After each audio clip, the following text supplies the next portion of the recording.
Good afternoon, everyone. My name is Dave Scott, and I'm the founder of Laughly. We're the first of its kind, built from the ground up, streaming app focused on stand-up comedy. Now, a lot of you guys probably like stand-up comedy, but let me just kind of give you a couple of statistics. Next slide, please. All right. So out of the 160 million people that are actually registered on Facebook, 91 million of them said that stand-up comedy is one of their top 5 interests. Not only that, but if you take a look at the top 50 comedians, they have over 700 million Instagram and Twitter followers combined.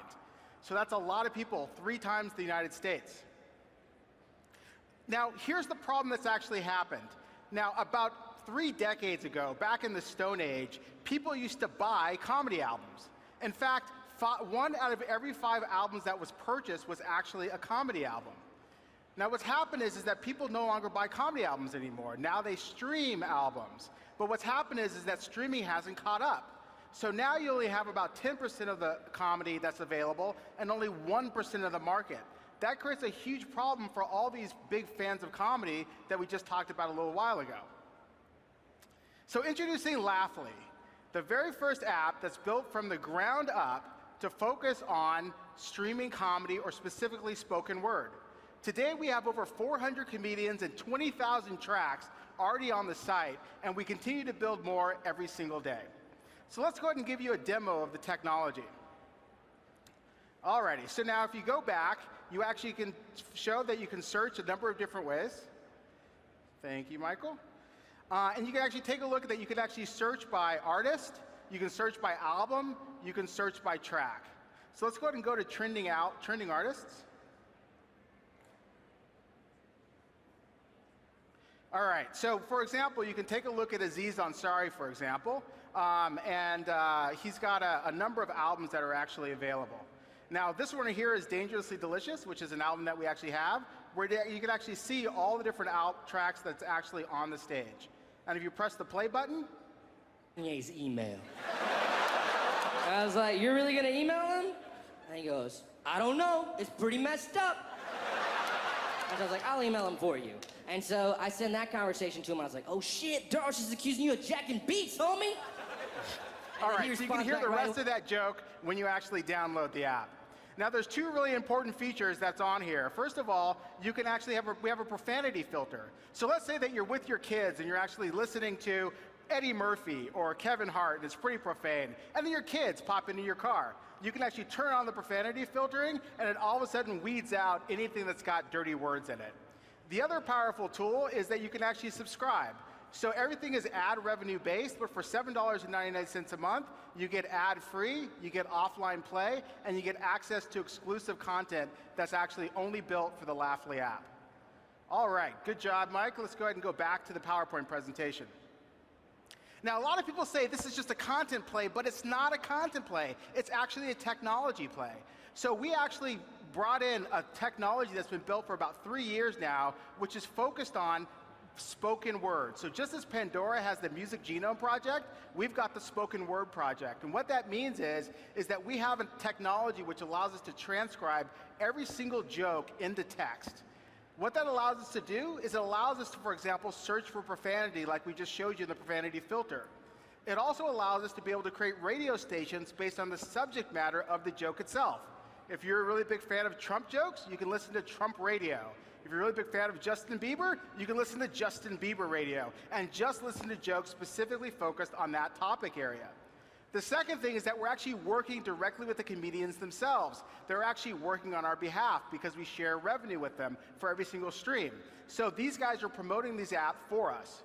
And then third is that we actually have distribution with some of the top record labels, and we're their primary distribution arm, which is a really powerful tool to have.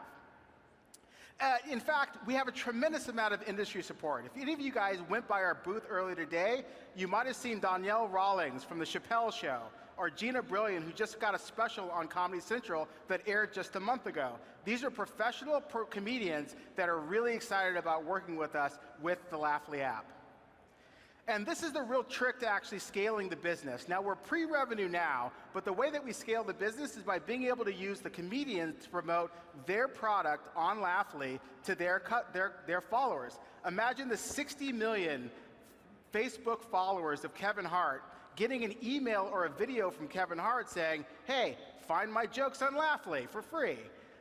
Think about that for the 15 million Aziz Ansari fans or the 12 million Louis C.K. fans. By being able to work with the artists to promote their material, not only do we drive volume and drive scale very quickly, but then the comedians also benefit because of the revenue share we built.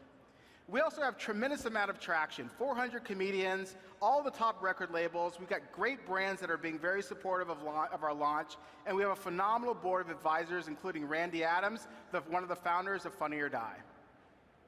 So please sign up for the Laughly app. You can do that on laughradio.com. Thank you very much. All right, great job. Again, Dave Scott, he only found out he's going to be on stage like 2 hours ago, something like that. That's right. So I think you did great. Judges, what are your thoughts? Yeah. I thought you did a great job, by the way. So in terms of having a specific app just for comedy, right? So what's the primary benefit there? Is it really full catalog versus getting access to spoken word and a variety of other means, whether it's podcasts, whether it's Spotify, whether it's SoundCloud? So you're really going after the enthusiast? Yeah, so the technology that we built was really built around spoken word in general, but we actually thought that comedy was a really, really great first place to start. I gave you a couple statistics about the 91 million people who like stand-up comedy, but a couple more statistics that are really interesting. Last year, 50 million tickets were sold to comedy clubs last year. Kevin Hart had the #2 highest grossing tour behind Taylor Swift. He even beat Justin Bieber. So the reality is there's an untapped demand out there of people who love comedy, don't necessarily want to wait to go to comedy clubs, and in fact, they don't have the ability to get access to that comedy anymore. What's the revenue share between you and the artist or the performer? Yeah, so what we do is we do about a 60-40 revenue split between artist and performer, down to a 50-50 split. But the way that it works is that when we take a look at our ad revenue model, we generate about 80 cents per 100 streams, and then we actually give the comedian about 17 cents per 100 streams. So when you net it out and then split it out 50-50, it's actually quite profitable for our business. But those are comedians that don't have labels. It's both, right? So if it's the comedian, we're doing the deal with the comedian themselves, and in that case, the comedian, if it's the label, we do the deal with the label. In that case, the comedian has what's called mechanical royalty rights, so they get a percentage of what we deal with the comedian. But if the comedian has their own IP, if they own it themselves, and the thing about this industry is a lot of them have their own IP themselves, they get the full share of that. So they get a huge benefit if they do the deal directly with us versus going through the label in and of itself. For sure. Do you guys have any exclusive content? You know, we don't, but we've actually talked to a number of people like Sarah Silverman and Lewis Black about creating exclusive content. That's definitely a part of our play. In addition to that, we also have a SoundCloud-like model, which allows emerging comedians to upload content and publish it right onto our site. So we're actually encouraging emerging comedians to use this tool. What is the maybe average and also top comedians currently doing with audio in terms of like, is 99% of the money they make basically touring?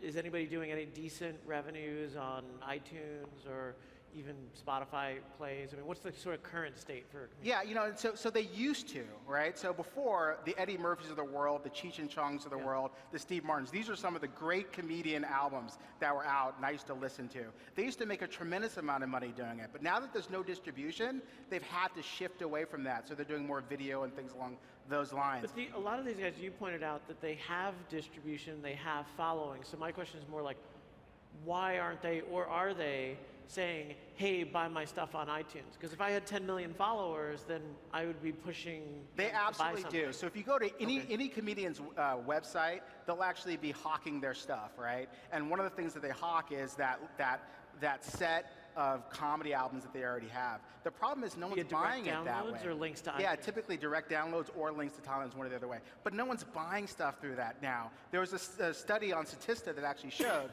that streaming audio has now overtaken downloads and purchases, which means that consumer behavior is changing, and that the comedians have not been able to change with the times.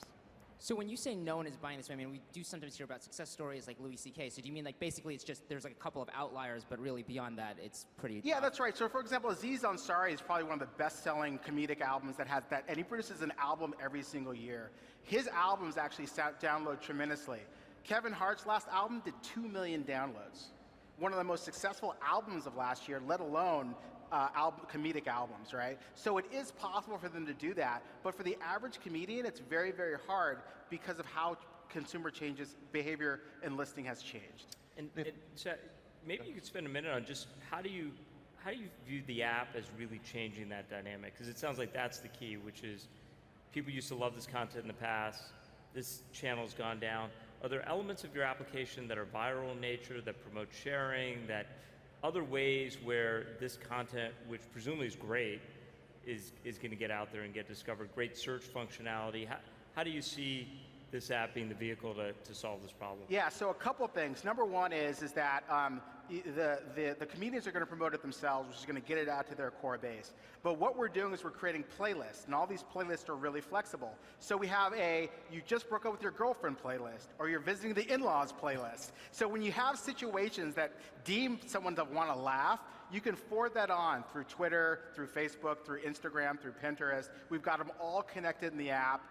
And so you could share any playlist. If you think a joke's really funny, if you think that the Kevin Hart joke about LeBron James is really funny, you can share just that joke with your friends. And so the thing about it is music is not viral, but laughter and jokes are.